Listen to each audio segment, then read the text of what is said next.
1, 2, 3, le robot marchera. 4, 5, 6, il sera sur une piste. 7, 8, 9, 8 pattes et pas 9. 10, 11, 12, on les traquera tous. 1, 2, 3, le robot tirera. 4, 5, 6, il touchera la cible. 7, 8, 9, un canon tout neuf. 10, 11, 12, ils verront tout rouge. 1, 2, 3, des pièces on soudera. 4, 5, 6, usons des circlips.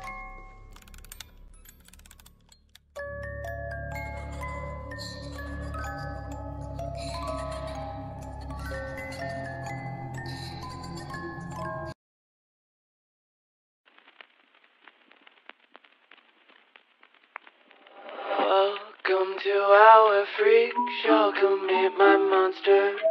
Oh, such a fine collection of stranger things. My patience running thinner on this melting clock. Cerebrum jail with thoughts most would consider odd. To think you're any different from an animal or creature sick as you should be put down, but I can't help myself.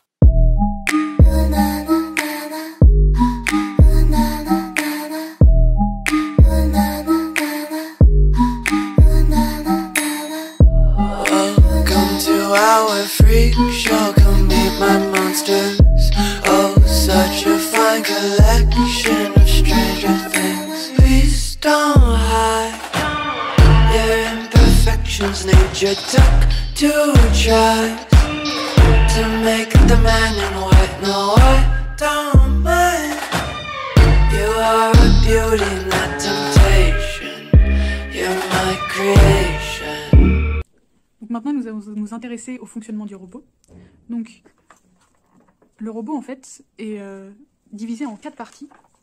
Donc, on a les pattes avec la transmission de puissance, la boîte arrière avec la direction, le canon, et enfin les côtes qui nous servent de bâti. Donc on va voir chacune des 4 parties. Donc maintenant, nous allons nous intéresser à la partie canon du robot. Donc le canon, en fait, est situé au-dessus de la cage thoracique. Donc le système est assez simple, en fait, c'est 2 disques tournants qui viennent propulser la balle dans le canon. Donc c'est une propulsion en fait par frottement. Et ensuite envoyé dans le canon qui est composé de 4 tiges de stub qui permettent de réduire les frottements et de laisser passer l'air par rapport à si on avait utilisé un vrai tube. Le canon est alimenté par ici par le moteur qu'on a en fait coupé avant le réducteur pour sortir un nouvel axe et récupérer donc une très grande rotation pour un faible couple.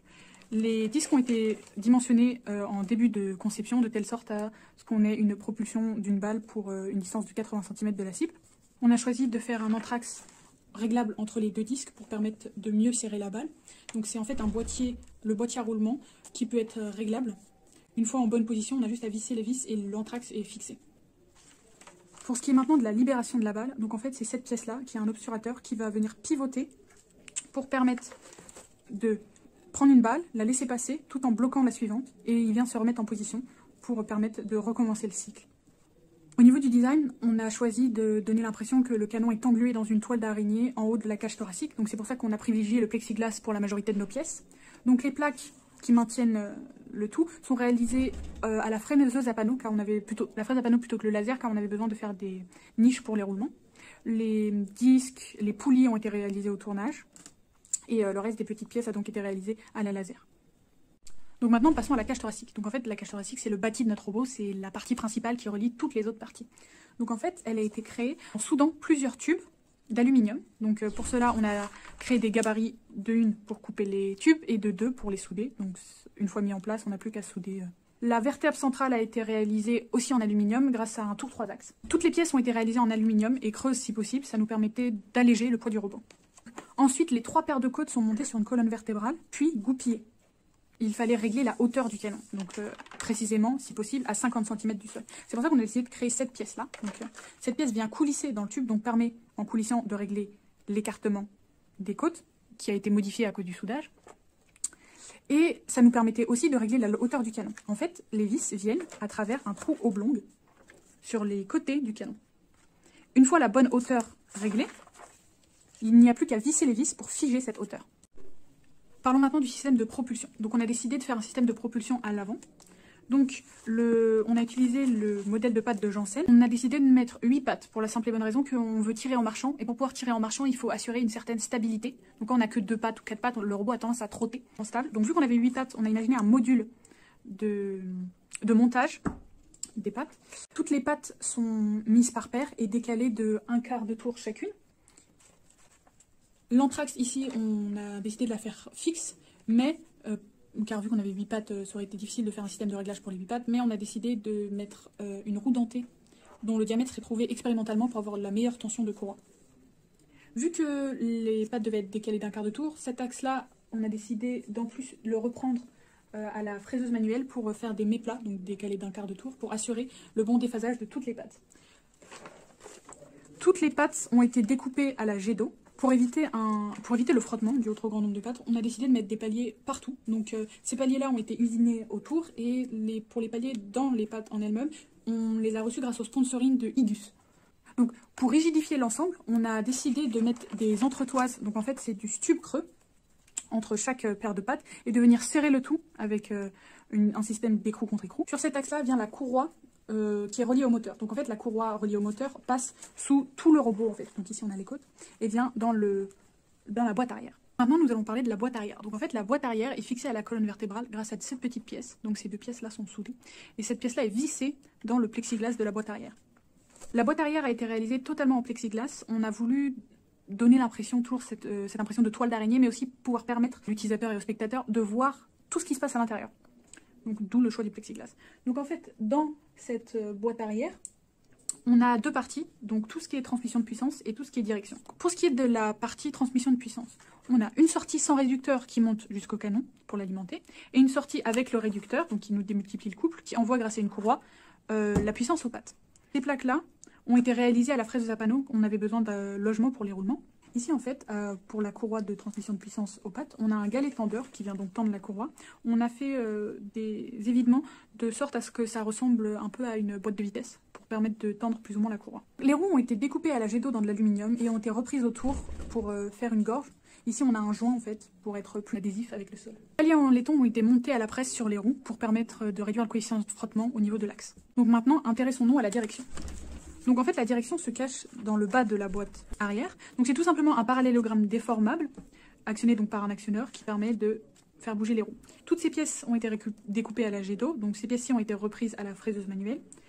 Ces deux pièces-ci ont été faites au pliage. Les axes, de même que toutes les entretoises et les paliers, ont été faits au tournage.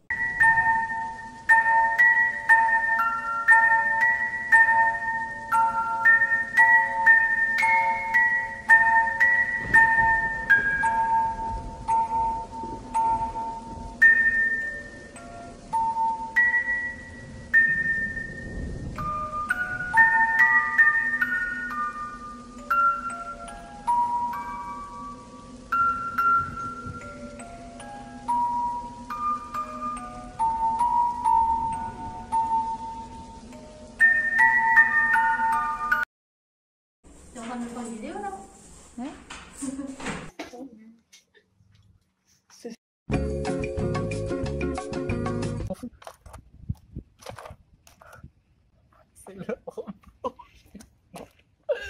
Oh, je suis grave mort.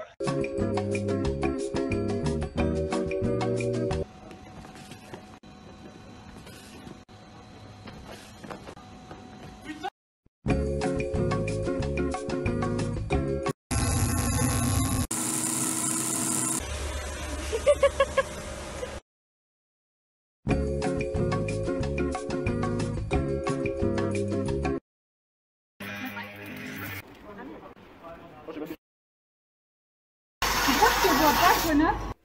M5.